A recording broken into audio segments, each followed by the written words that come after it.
수요예배 참여하신 우리 성도님들 예수님의 이름으로 환영을 드립니다. 우리 뭐 주일은 아니지만 좌우 옆 사람과 할렐루야로 인사하겠습니다. 좌우 옆 사람과 시작. 할렐루야. 할렐루야. 할렐루야. 예, 반갑습니다. 수요예배는 이제 고린도전서 강의를 하고 있는데 5번째 시간입니다. 십자가에 못 박힌 그리스도만 전한다. 십자가에 못 박힌 그리스도에만 전한다라는 제목으로 말씀 전하겠습니다. 원래 이제 교회를 오게 되면은 이제 새신자들, 초신자들이 제일 많이 나오는 예배는 주일 11시 예배예요. 그 다음은 이제 뭐 주일 오후 예배까지 나오고, 그 다음 이제 거의 안 나오시잖아요. 믿음이 잘하시면은 수요 예배도 나오세요. 그러다 나 하나님 정말 만나고 싶다. 만났다 그러면 이제 금요 심야 예배도 나오고 뭐 새벽 예배도 나오시는데, 우리 박용길 성도님이 수요 예배 나오셨어요. 할렐루야. 네, 할렐루야. 그래, 네, 할렐루야. 그래서, 보통 주일 예배 때는 말씀 들어가기 전에 뭐 이런 예화도 들고 저런 예화도 들은데, 수요 예배는 믿음이 좀 있으신 분들이 오기 때문에 그런 거 없이 바로 1절 말씀 들어갑니다. 1절 제가 읽을게요. 형제들아, 내가 너희에게 나아가 하나님의 증거를 전할 때 말과 지혜의 아름다운 것으로 아니하였나니. 바울이 고린도 교회 성도들을 향해서 처음에 뭐라고 부르죠? 형제들아 그래요. 이제 다른 선지서 봐도 성도들 부를 때 성도들이라고도 하고 형제들아 불러요. 이 호칭은 하나님의 자녀들 간에 서로 아름답게 부를 수 있는 호칭입니다. 특별히 이제 교회 공동체 안에서는 서로가 서로를 부를 때 성경에서 말씀하는 호칭들이 있어요.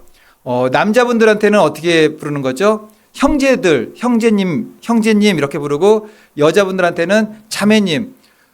근데 우리가 좀 궁금하지 않습니까? 관계가 어떻게 되세요? 형제예요 그러면은 가족이라는 뜻이잖아요. 두 분이 어떻게 되세요? 자매예요 그러면은 그 자매잖아요. 그 같은 가족에서 자매를 의미하는 거잖아요. 근데 교회에서 뭐 형제님, 뭐 자매님 그러면은 저희들은 이제 익숙하니까는 그게 별다르지 않는데, 처음 교회 왔는데 뭐 자매님 그러면은 막 닭살이 완전히 막 돋고 그런 게 있어요 이게. 근데 이게 굉장히 아름다운 말입니다. 우리 박용길 성도님도 되시지만 박용길 형제님이라고 부르는 거예요. 이렇게 저한테도 그렇게 부를 수 있고, 그런데 교회에서는 또 이제 교회를 다니다 보면은 하나님께서 주신 직임, 직분이 있습니다. 그래서 이제 그 직분을 많이 부르죠. 우리 집사님, 뭐 권사님, 장로님, 뭐 목사님, 전도사님, 이제 직임을 부르는 겁니다. 교회에서 형제, 형제님, 자매님이라고 부르는 거는 성경적이에요. 성경적. 그래서 박용길 우리 나오셨으니까는 형제님이라고 불러도 돼요. 형제님이라고 부르고, 형제님이라고 하니까 굉장히 젊어진 것 같지 않습니까? 교회에 예수님 믿으면 젊어집니다. 그리고 그 침례교 쪽에서는 그렇게 많이 불러요. 많이 부르고, 할머니들이 오셔도, 그 할아버지들이 오셔도 형제님 부르시고 자매님 불러요. 자매님. 이게 가족 간의 형제 자매보다도 이건 끊을 수 없는 거죠. 누가 우리를 그리스도의 사랑에서 끊으리요. 예수 그리스도의 이름으로 구원받은 이들은 형제 자매가 되는 겁니다. 근데 이거는 정말 깊은 은혜가 있고, 그거는 십자가의 사랑이 없이는 이루어질 수 없는 거였는데, 그러면 우리가 형제 자매잖아요 다. 그럼 부모가 같아야 되는 거 아닙니까? 요한복음 1장 12절 영접하는 자 곧 그 이름을 믿는 자에게는 하나님의 자녀가 되는 권세를 주셨으니, 이 이름, 하나님의 자녀가 된 권세의 이름 때문에 우리가 형제여 자매여라고 부를 수가 있는 겁니다. 로마서 8장 15절 너희는 다시 무서워하는 종의 영을 받지 아니하고 양자의 영을 받았으므로 우리가 아빠 아버지라 부르시느니라. 예수 그리스도는 독생자 외아들이세요. 우리는 뭐죠? 양자예요. 양자. 양자이면서 하나님의 자녀인 거죠. 하나님의 자녀인 거예요. 그리고 성경에는 아빠 아버지래요. 아빠. 그 히브리어인가요? 거기 히브리어도 아빠를 아빠라고 했다라는 것. 그죠? 아빠, 아바 아버지, 아빠. 그 아빠란 말은 세계 공용어 비슷한 것 같아요. 다른 나라에서도 아빠를 아빠라고 부르는 단어들이 많은 것 같아요. 아빠. 그러니까 자녀들이 그 아버지를 갖다가 가장 친근하게 부를 수 있는 단어가 있잖아요. 아빠잖아요, 아빠. 근데 제가 어릴 때 우리 아이들을 갖다가 예절 있게 키운다고 아버지라고 부르라고 그랬더니 아버지라고 불렀어요. 아버지라고. 그래서 이제 우리 둘째 딸이 학교 다니기 전에 저기 이수역 그때 태평백화점이 있는데 그때가 몇 살이었나? 한 6살쯤 됐을 거예요, 아마. 잊어버렸어요. 엄마를 이제 완전히 잊어버린 건 아니고 잠깐 있는데 손을 놓치니까는 아이는 저 있고 엄마는 여기 있는데 사람들이 많으니까는 이제 잊어버린 것 같죠. 그러니까 우리 둘째 딸이 6살짜리가 울면서 엄마를 어떻게 불렀는지 아십니까? 어머니 막 불렀어요. 그래서 주위 사람들이 엄청 웃었죠.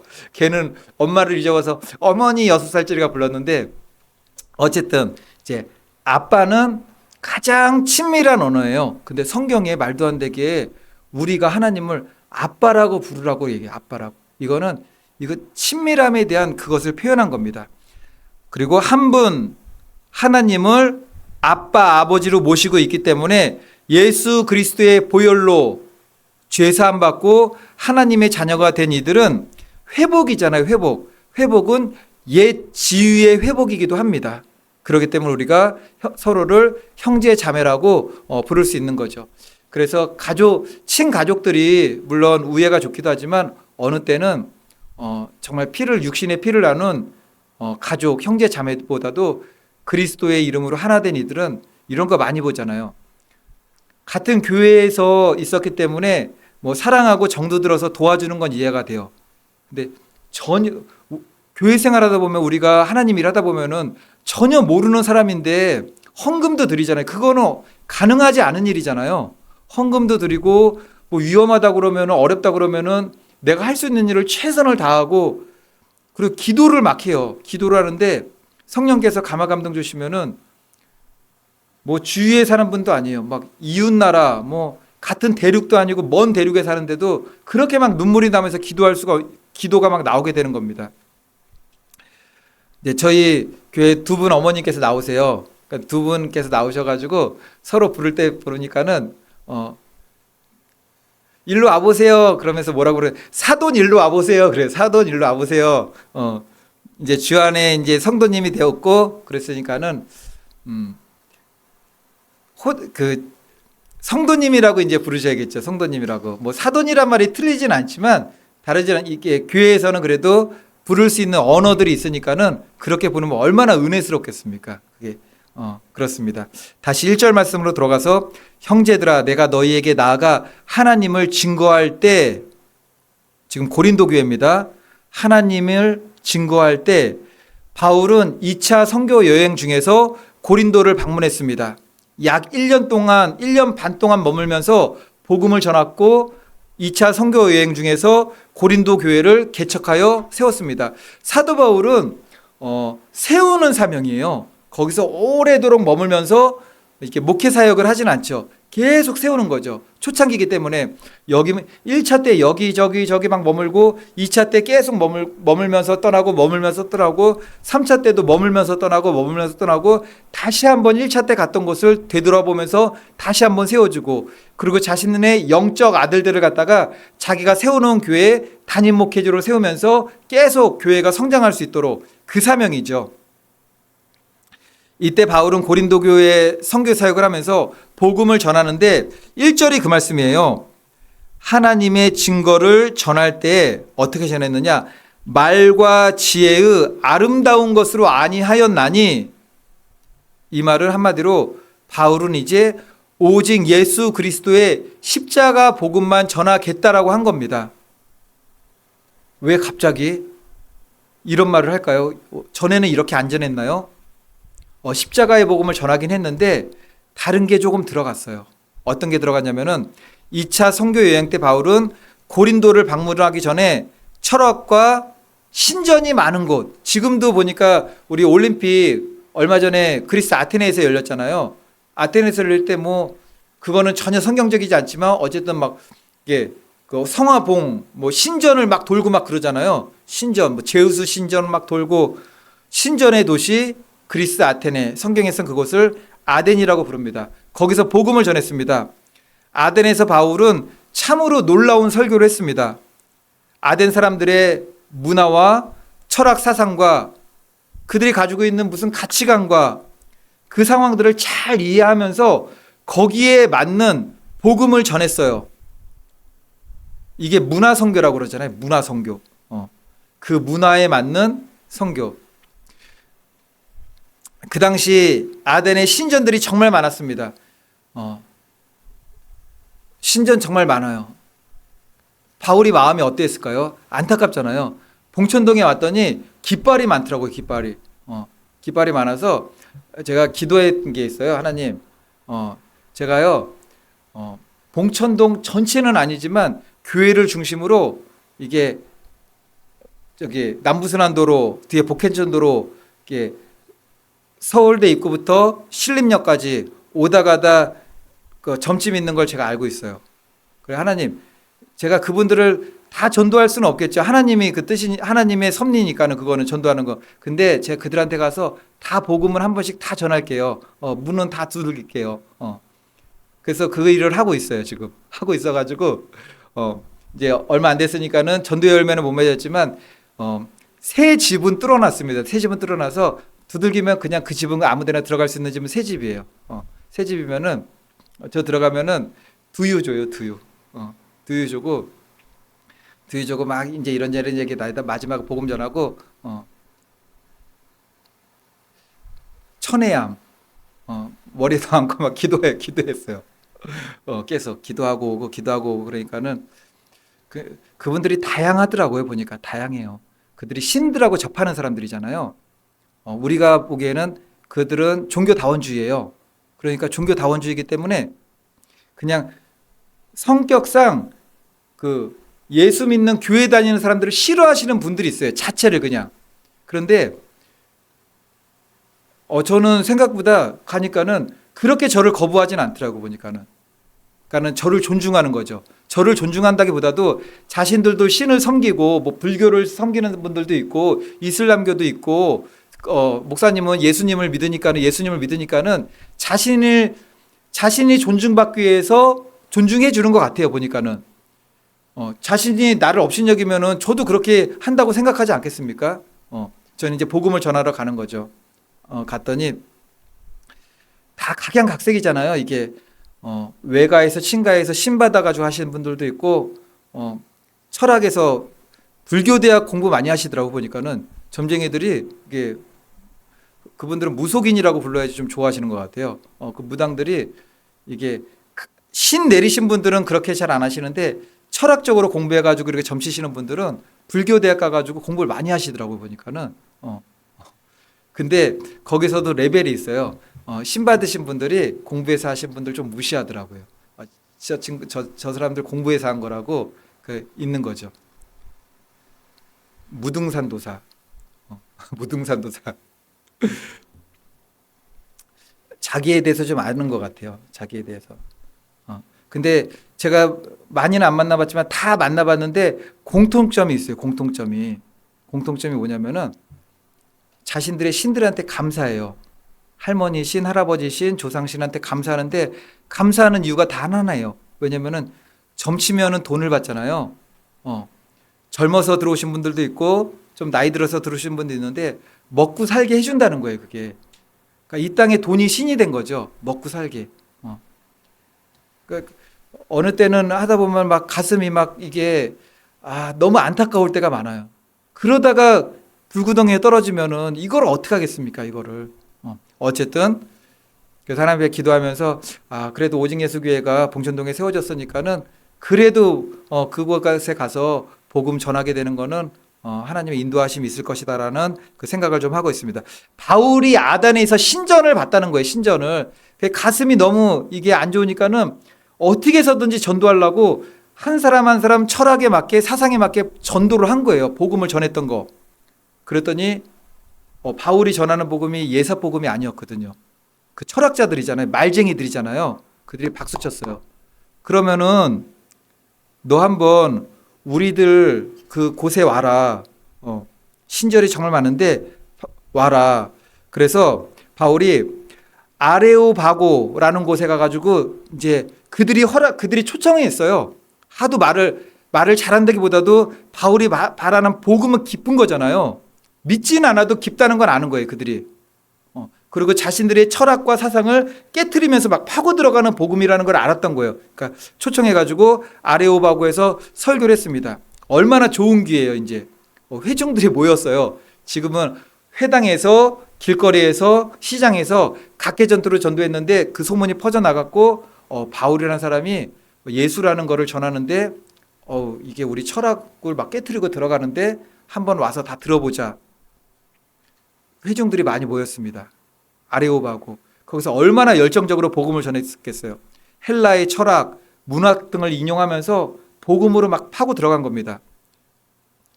철학으로도 반박할 수가 없어요. 이때 바울의 설교는 모두가 인정하는 설교였습니다. 그럼에도 열매가 없었어요.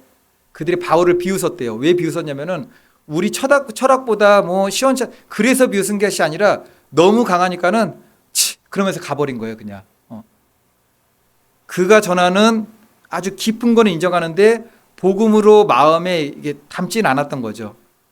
그래서 바울이 이제 아덴을 떠난 다음에 지금 고린도전서 이 지역에 와서 1년 반 동안 복음을 전했던 거예요. 그리고 교회를 세우게 되는데 아덴을 떠나서 고린도로 갔잖아요. 그러면서 뭐 다짐했던 거예요. 그 다짐이 뭐냐면은 1절 말씀이 그 다짐입니다. 이제는 말과 지혜의 아름다운 것으로 아니하겠다라는 거예요. 그래서 고린도에서는 오직 무엇만 전하기로 했느냐면은 2절 말씀 다 같이 읽어보겠습니다. 바울 사도가 아덴 떠나서 고린도로 가면서 나는 진짜 이제 이것만 전하겠다. 2절 말씀, 내가 너희 중에서 시작. 내가 너희 중에서 예수 그리스도와 그가 십자가에 못 박히신 것 외에는 아무것도 알지 아니하기로 작정하였음이라. 아멘. 사실 바울 자신도 아름다운 말과 지혜의 말에 예수를 믿어야겠다. 그래서 예수를 믿은 게 아니었잖아요. 아주 급진적인 복음으로 그냥 부활하신 예수 그리스도 복음의 핵심이 그냥 파고 들어왔어요. 그냥 어떤 설명도 어떤 설득도 아니었습니다. 복음이 파고 들어왔어요. 그리스도인들을 잡으러 다메섹으로 가던 길에 부활하신 예수 그리스도를 그 자리에서 만나고 그 자리에서 180도 다 꼬꾸라졌잖아요. 바울 자신도 말과 지혜의 말로 변화된 것은 아니라는 겁니다. 거부할 수 없는 복음, 그 십자가, 부활과 마주하게 되니까는 자신을 뭐라고 고백합니까? 내가 죄인 중에 괴순이라. 이거 성령의 역사인 거예요. 성령님께서 복음이 그대로 들어가면은 성령님께서 역사하시면은 누구든지 다 무너지게 되는 겁니다. 이 모든 경험들, 아담에서의 경험, 지혜의 말로도 안 되는구나. 아름다운 말로도 안 되는구나. 설득력 있는 말로도 안 되는구나. 내가 다메섹에서 예수님을 만났을 때의 말씀은 그것이 아니었지. 부활 그 자체였지. 십자가 그 자체였지. 바울은 예수 그리스도의 십자가에 못 박히고 부활하신 사건 외에는 이제는 알지 아니하기로 작정한다. 그것만 전하겠다. 왜냐하면은 성령님께서 함께 하시는 걸 알기 때문에 그렇습니다. 화려한 말, 현란한 수식어 붙이지 않겠다. 그런 말의 은사를 주신 분들은 그걸 사용하시면 돼요. 그걸 사용하시면 되는데 우리가 인지하면서 어떻게 하면 이 말로 저들을 한번 설득해 볼까? 우리가 누군가에게 복음을 전하고 누군가를 주님께로 인도할 때 준비된 복음의 언어는 분명히 필요합니다. 예수 그리스도의 십자가에 대한 설명과 부활하신 분, 우리가 왜 예수님을 믿어야 되는지, 천국과 지옥에 대한 그런 이제 우리가 준비를 하고 전하는 건 중요하지만 그 준비된 언어로 그들을 변화시킬 수 있는 것은 아니라는 거죠. 또 십자가와 부활과 복음의 핵심이 반드시 들어가야 됩니다. 이제 우리가 여기서 조금 더 이제 살펴볼 것은 우리가 전도는 그렇게 해야 돼요. 분명히 전도는 해야 되는데 그래서 우리도 전도할 때 예수님에 대해서 전하고 복음에 대해서 그의 죽으심과 부활에 대한 걸 전하잖아요. 중요한 거는 이제 우리는 전하는 자잖아요. 전하는 자는 또 사는 자가 되어야 됩니다. 아직 그 복음을 들어보지 못한 사람들은 그렇게 살지 못해요. 우리는 전하니까는 이제 전한 복음대로 살아야 돼요. 십자가를 전하고 부활을 전하는 건 뭐죠? 한마디로 말하면은 우리 찬양에도 있는 것 같더라고 보니까는 순교자의 삶이에요. 순교자의 삶. 그리스도 예수와 함께 내가 죽는 거, 그리스도의 예수의 사람으로 다시 태어나는 거. 그러니까 내 자아가 십자가에 완전히 부서지고 파괴되고 못 바뀌어 내 자아가 아닌 내 안에 사는 그리스도로 말미암아 살게 되는 거. 순교자의 삶으로 들어가야 되는 겁니다. 순교자의 삶을 어떻게 살 수 있을까요? 이게 말씀이 좀 길지만 이걸 제가 같이 한번 나누고 싶은데 마태복음 5장, 6장, 7장이에요. 마태복음 5장, 6장, 7장은 예수님께서 우리에게 너희들 이렇게 살아라예요. 이렇게 살아라. 마태복음 5장, 6장, 7장을 이게 설교로 뭐 강해집도 만들고 뭐 여러 가지 설교집으로도 많이 나왔지만 그렇게 은혜를 또 받을 수가 있지만 마태복음 5장, 6장, 7장은 그냥 읽으시면 돼요. 그냥 어떻게 뭐 해석하거나 부연 설명이 안 해도 돼요. 그냥 그대로 읽으시면 됩니다. 읽으시면. 제가 오늘 말씀은 좀 짧게 끝나고 마태복음 5장, 6장, 7장을 갖다가 우리가 성경 말씀 그대로 볼 거예요. 보면은 전하기만 하고 그렇게 안 살면은 우린 가짜가 되는 거잖아요. 정말.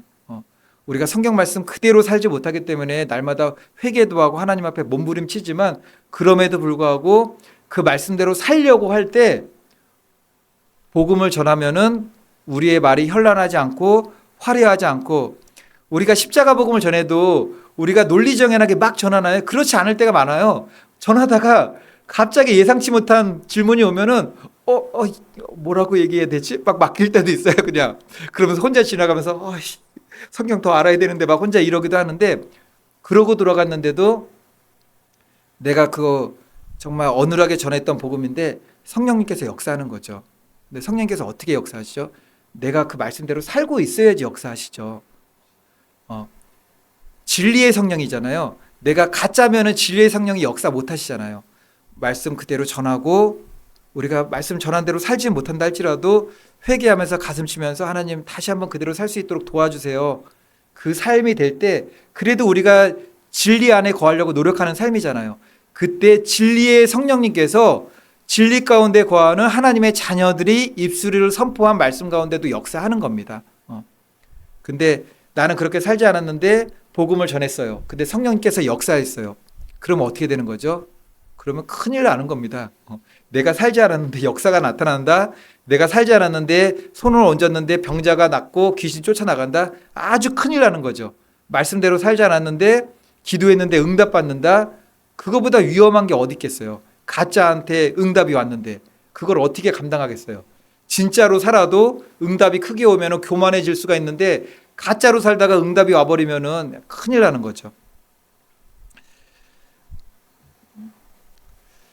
이제 5장, 6장, 7장 제가 핵심만 말씀드리면은 마태복음 5장에서 이 말씀 기억하시죠? 심령이 가난한 자는 복이 있나니 어디가 우리 것이라고 그랬죠? 천국이 저희 것이며 심령이 가난한 자.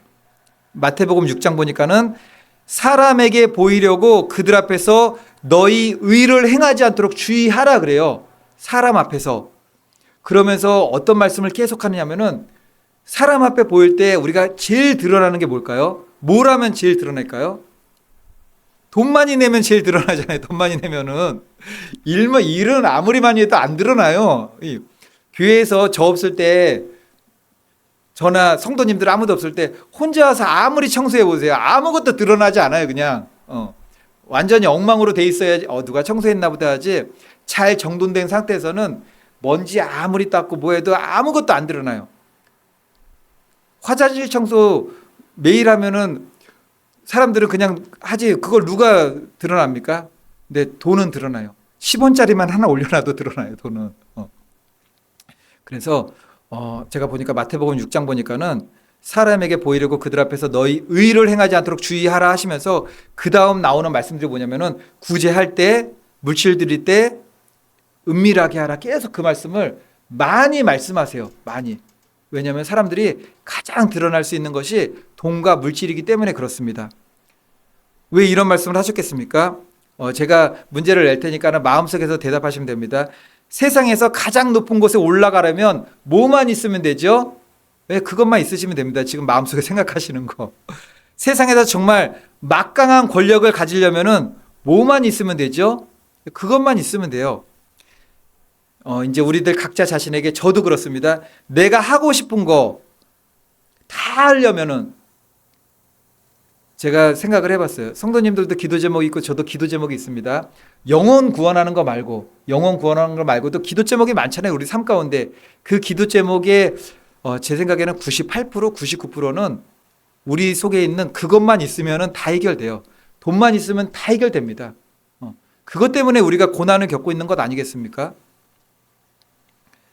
그런데 하나님께서는 세상에서처럼 교회 안에도 그것만 있으면 되는 풍조가 들어오는 것을 용납하지 않으세요.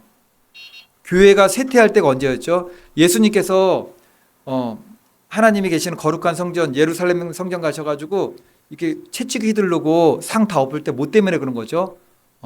종교 지도자들이 유월절을 기해서 예루살렘 성전에 오면서 성전세 받고 재물 사면서 환전하면서 그 물질 때문에 다 그 일이 일어난 거잖아요. 공생의 사역 시작할 때도 예루살렘 성전에 가셔서 다 엎으시고 십자가에 못 박히시기 전에 공생의 사역을 마치시면서도 그것 때문에 다 엎으셨어요. 교회의 지금 이 시대의 너무나 어렵게 되는, 뭐 타락이라고 얘기하면 너무나 이렇게 입에도 담기 좀 뭐하지만 물질 때문에 그런 부분들이 너무나 많은 거죠. 물질 때문에. 하나님께서 이런 풍조가 교회 안에 들어오기를 원치 않으십니다. 성경은 말씀합니다. 교회의 머리는 예수 그리스도입니다. 그런데 자칫 잘못하여 가지고 교회의 머리는 물질 많이 들인 사람이 교회의 머리가 될 수가 있어요. 우리 장로님, 우리 교회는 시험들 장로님이 없어가지고 제가 장로님에 대한 말씀 마음대로 할 수 있지만 물질 많이 들인 장로님이면은 교회가 힘을 다 잃어요. 장로님만 힘 세져요. 교회가 힘을 잃게 되고. 우리가 오직 의지할 분이 누구죠? 전지전능하신 하나님이신데 교회 물질이 너무나 많으셔가지고 어려운 이들한테 막 이렇게 흘려보낼 수 있는 사람이 있으면은 그 사람의 의도는 선하다 할지라도 우리의 마음은 하나님이 아니라 그분한테 옮겨질 수가 있다라는 거죠. 그분은 선하게 가요. 선하게 가는데 그분은 선하게 가지만 그분과 상관없이 우리는 막 흘려보내는 그분한테 마음이 이렇게 갈 수가 있다라는 거죠. 내가 의지할 소망이 하나님께 기도하다가도 그분을 생각하는 거죠. 그분을. 하나님께서 성경에서 공식적으로 우리에게 구하라고 하신 물질이 있어요. 구하라고 하신 물질. 예수님께서 너희들은 기도는 이렇게 하라라고 가르쳐 주신 기도가 뭐죠? 주기도문이잖아요. 주기도문. 우리가 다 기도할 때 저도 기도했습니다. 예전에 그렇게. 물권 주옵소서, 영권 주옵소서, 인권 주옵소서. 물권은 물질이죠. 인권은 사람이죠. 영권은 우리가 정말 영권이 있어야 됩니다. 성령 충만한 영권. 그 중에서 정말로 절실한 건 뭐죠? 눈에 보이지 않는 영권이 아니에요. 영권도 중요하지만 눈에 보이지 않잖아요. 그거는. 인권도 필요하지만 물건이 있어야 되는 거죠. 물건이. 물건이. 계획했던 것들, 하고 싶은 것들 다 할 수가 있습니다. 차고 넘치는 물건을 가지고 교회에서 안 되는 게 뭐가 있을까요?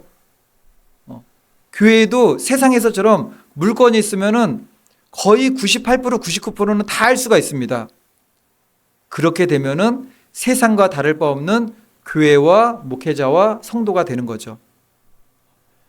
저는 하나님 물건을 주옵소서 이제 언제부터인가 이렇게 기도는 잘 못하게 되었습니다. 왜냐면은 물건에 대한 기도를 갖다가 기도할 때 그냥 물건만 주시옵소서 그렇게 기도 안 하잖아요. 차고 넘치도록, 그게 우리가 수식어잖아요. 차고 넘치도록 수식어인데 제가 이 성경 말씀이 가슴에 와버리는 바람에 그렇게 기도하기가 마음이 엄청 부담스러워서 그렇게 기도 안 한 지가 오래되었습니다. 어떤 거냐면은 마태복음 6장 11절 말씀, 주기도문으로 가르쳐준 말씀인데 오늘 우리에게 일용할 양식을 주시옵고, 너희들은 이렇게 기도하라고 했어요.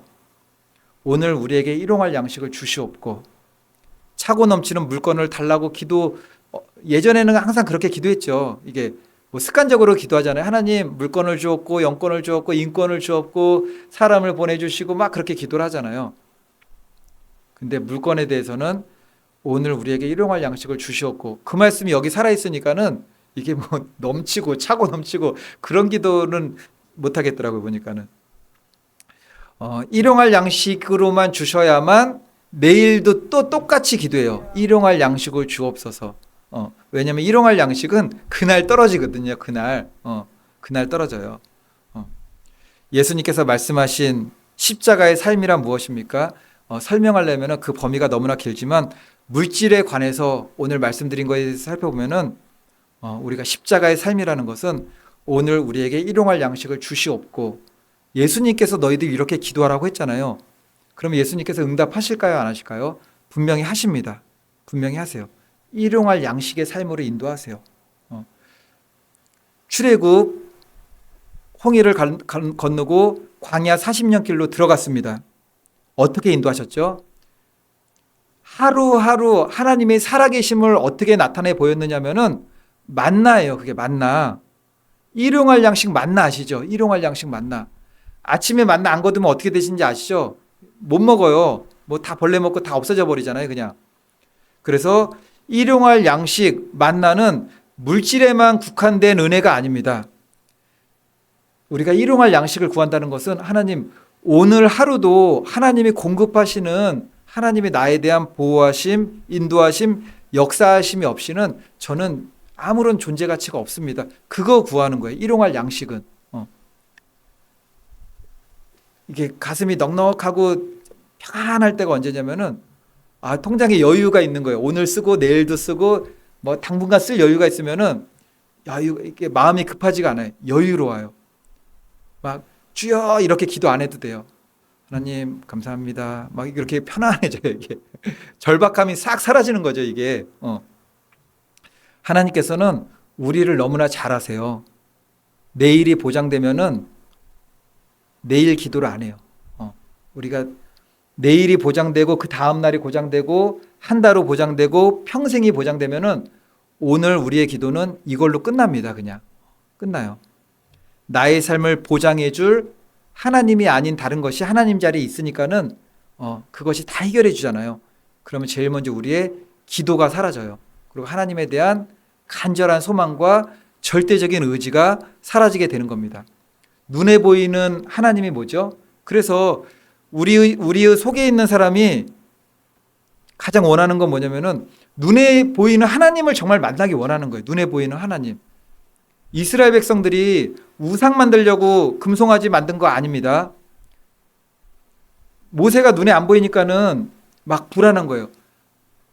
우리 하나님이 있어야지 우리 믿음 생활 잘할 수 있거든. 빨리 하나님을 만들어내. 하나님을 만들어내. 그래서 금송아지가 나온 거예요. 눈에 보이는 하나님. 눈에 보이는 하나님이 금송아지인데 그게 하나님인가요? 우상이라고 그랬잖아요.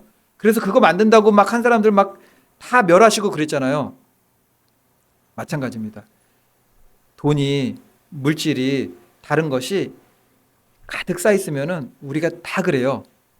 우리가 거듭난다고 했는데도 시간이 지나면은 마음이 정말 이게 느슨해집니다. 느슨해지고 이것 때문에 안전한 거예요. 이것 때문에 안전해요. 만약 지금 제 통장에 그리고 우리 성도님들 통장에 100억 있으면은 기도 제목 98%는 다 사라질걸요. 그냥 그걸로 다 해결이 돼가지고 그리고 가장 먼저 우리의 마음은 높아집니다. 높아져요.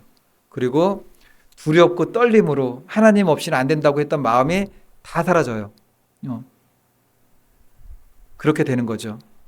기도가 사라지고 기도가 사라졌다는 것은 더 이상 하나님 앞에 나아가지 않는다라는 거죠. 예수님께서 말씀하셨습니다. 좁은 문으로 들어가라. 멸망으로 인도하는 문은 크고 그 길이 넓어 그리로 들어가는 자가 많고 생명으로 인도하는 문은 좁고 길이 협착하여 찾는 자가 적음이라. 제가 목회자예요. 목회자인데 왜 목회자가 낮에 일하고 수요 예배를 늦게 드리느냐? 다른 이제 목사님들하고도 얘기하다 보면은 그런 질문해요. 사실 그 질문을 그분들이 하기 전에 제가 하나님 앞에 먼저 질문했습니다. 하나님, 저는 목회자인데 왜 그래야 되죠? 왜 그래야 됩니까? 제가 그렇게 사역하는 걸 이해를 못 하시더라고요. 어떻게 이해할 수 있겠습니까? 저도 이해가 안 되는 걸 갖다가 이해가 안 돼요. 그런데 복음을 깨닫게 되니까는 조금 알 것 같아요. 하나님께서 왜 그러시는지 조금 알 것 같아요. 어. 이게 저도 훈련이에요. 어.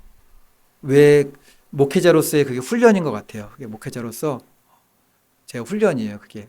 그래서 제가 그 시간들을 보내면서 우리 성도님들, 어, 우리 교회 나오시는 성도님들은 얼마 안 계시니까는 세상에서 불신자로 살아가시는 분들, 그렇게 삶의 현장에서 고단해 하시는 분들을 갖다가 제가 많이 이해하게 됐습니다. 그리고 어느 순간부터 그냥 보면은 눈물이 그냥 흐를 때가 있어요. 그 삶을 제가 조금 배웠어요. 조금 배웠는데 아주 힘들다는 걸 배웠는데 그 힘든 삶을 살다가 주님 없는 삶을 살다가 그냥 이게 영원히 하나님하고 만날 수 없는 그 길로 간다고 생각하니까는 이게 전도에 대한 간절함이 아주 더 깊어지는 것 같아요. 제가 오늘 설교 준비 때도 이제 잠시 교회에 머물렀는데 우리 사모님이 저기 박영길 성도님 갖다 주라고 갑자기 그 생선가스를 막 튀겨주셨어요. 생선가스 조금 하고 해요. 제가 목회자잖아요. 어쨌든 우리 교회 성도님들 집에 가는 건 제 신방입니다. 목회자들은 신방을 어떻게 하고 싶냐면은 양복을 입고 싶어요. 넥타이도 메고 싶고요. 가방에다 성경책을 딱 넣고 싶어요. 그리고 성도님들이 계시다면은 우리 사모님, 집사님들하고 같이 가가지고 찬양하고 예배를 드리고 싶어요. 근데 제가 오늘 신방을 어떻게 갔냐면은 돈가스 튀기고 오다가 그거를 들고서 반바지에 땀 흠뻑 적혀가지고 차 내리자마자 그냥 갔어요. 뭐 씻고 그럴 여유가 없어가지고 구두 신고 가고 싶었는데 뭐 신고 가냐면은 크록스 신고 갔습니다. 크록스. 크록스를 신고서 막 갔어요. 가가지고 마음은 급한 거예요. 오늘 제가 설교를 잘 못하는 것 같아도 설교 준비를 합니다. 나름대로. 그래서 설교 준비를 해야 되니까는 그 생각이 가득 차가지고 빨리 갔다가 설교 준비를 해야지. 그 생각을 해가지고 가가지고 드리고 목회자가 뭐 반바지에 크록스 신고 가도 빼놓지 않는 게 있잖아요. 기도해주고 오는 거죠, 이제. 그 차림으로 땀 흘리면서 이제 기도해주고 왔어요. 기도해주고 오니까 옆에 또 돌봐주시는 게 할아버님이 또 계시더라고요. 가면서 막 생각했죠. 저분은 또 어떻게 전도하지? 그 생각하면서 이제 막 갔습니다. 그래서 와가지고 이제 설교 준비를 막 하고 있어요. 막 하고 있었는데 밖에서 누가 막 불러요. 굉장히 작은 소리로. 그래서 저는 택배 기사님인지 알았어요. 택배 기사님이. 그래서 누구 찾는지 알고 한참을 부르시더라고요. 택배 기사님이 끝까지 물건을 주시려나 보다. 계속 부르길래 혹시 나를 부르나? 나한테 온 택배인가? 그래서 딱 열어봤더니 우리 박용길 성도님이 오신 거예요. 오셔가지고 어디 갔다 오시는지 수박도 이렇게 사오셨어요. 이제 힘드시니까 그 수박 하는 거 있잖아요. 줄 같은 걸로 매는 거. 거기를 휠체어 봉에다가 딱 매셔가지고 이렇게 삥 가져오셨더라고요. 제가 이게 설교 준비하면서 너무 기뻤어요. 이게 하나님, 제가 반바지에다가 이거 땀 많이 흘려가지고 쿨티, 냉티 입고 막 다 젖었어요. 크록스 신고 갔는데, 야, 이런 목회도 목회가 되긴 되네요. 이렇게 제가 그 생각을 하면서 얼마나 감사했는지 몰라요. 근데 제가 이렇게 허겁지겁 신방도 가고 지금 이런 목회를 하고 있습니다. 하는데 하나님, 제가 이러니 오직 예수교회 성도님들도 저와 함께 지금 이런 모습이지만 믿음의 길 그럼에도 갈 수 있는 성도님들 보내주시겠죠라고 기도하면서 우리 성도님들이 기도해 주셔야 돼요. 뭐냐면은 이 과정은 하나님의 계획하심이 있다고 믿어요. 그래서 제가 이걸 계속할 수는 없잖아요. 우리 성도님들 계시는데. 그래서 기도해요. 하나님, 1년 안에는 이거 반드시 이거를 갖다가 목회만 전념할 수 있도록 하나님 도와주셔야 돼요. 하나님이 도와주셔야 됩니다. 그러니까는 제가 목회만 전념하고 우리 성도님들하고 믿음의 길 갇힐 수 있도록 근데 그 동안에 이런 시간들을 거치면서 제가 목회자로서 다른 분들은 목회를 시작할 때 어떻게 하느냐면은 이런 거 많이 들어보시잖아요. 세상에서 한참 하다가 늦게 신학 부르셔가지고 목회하신다는 얘기 많이 들으셨죠? 저는 안 그랬어요. 고등학교 졸업하고 바로 군대 갔다 와서 바로 신학교 가가지고 교육제 생활을 거의 30년가량 했습니다. 아무것도 안 했어요. 그냥 교회에서만 했어요. 지금 하는 거예요. 지금. 지금 하는데 제가 하면서 가장 느꼈던 거는 야, 이게 그 전에도 이제 제가 알고 있는 지식으로는 알긴 알았어요. 우리 성도님들이 이 헌금은 참 이건 쉬운 헌금이 아니다. 고생하신 헌금이다. 알긴 알았는데 제가 거기서 하고 있잖아요. 그냥 하고 있으니까는 그냥 알겠는 거예요. 예전에 이제 예배 드리는데 그때는 제가 부교육자로 섬길 때였는데 예배 시간에 우리 권사님이 막 이렇게 꾸벅꾸벅 조셨어요. 그러니까 우리 구역장님이 마귀 역사하지 말라고 막 뭐라고 하시더라고요. 근데 그분이 새벽에 김밥 하시는 분이었어요. 김밥. 아주 혼자서 그냥 자녀들 키우면서 아주 힘들게 그냥 그렇게 하시는 분이었어요. 근데 제가 하면서 그게 너무 떠올랐어요. 아, 제가 이 삶을 사니까는 우리 성도님들 혹시 예배 중에서 혹시라도 조시면은 내가 피곤한 거를 내가 그 직업은 아니지만 좀 알겠어요.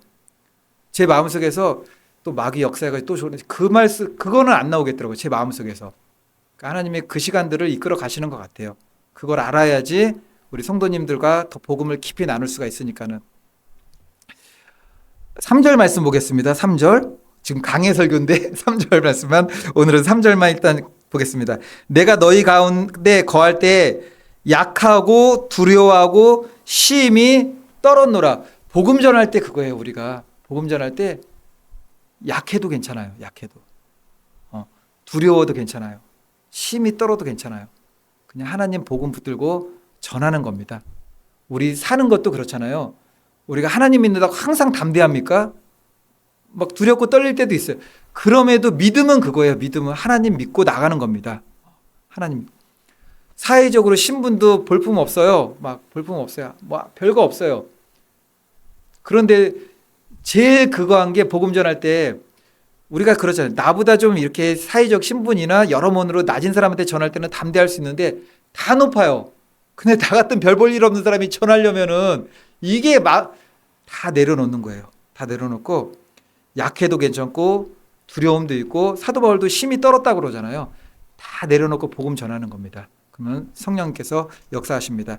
이제 우리가 어떻게 살아야 되는가? 마태복음 5장, 6장, 7장 볼 거예요. 이거 보면서 그냥 말씀 그대로 이거는 해석이나 뭐 설명이 필요 없어요. 그냥 들으시고 이대로 살아야겠다라고 생각하면 됩니다. 마태